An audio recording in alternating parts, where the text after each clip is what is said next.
একটু এত অভিযোগ থাকা খারাপ নয়। এত ব্যস্ত, একটা ফোন করার সময় পাসনি? কখন মেসেজ করেছি, একটু উত্তর দিতে পারছো না? কালকেও দেখা করতে পারবে না? এই ছোট ছোট অভিযোগগুলোতে বিরক্ত হতে নেই। বিরক্ত না হয়ে বোঝার চেষ্টা করতে হয়।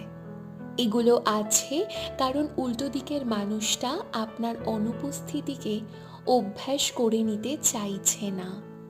অভ্যেস করে নিতে চাইলে যে পারবে না এমনটা কিন্তু নয়। সম্পর্ক থেকে অভিযোগ হারিয়ে যাওয়া এক অদ্ভুত বিচ্ছিরি দীনতা, জানেন? যেদিন আপনার অনুপস্থিতি থাকবে অথচ এই অভিযোগগুলো থাকবে না, সেই দিন এই অভিযোগগুলো আর অভিযোগকারীর কথা খুব মনে পড়বে।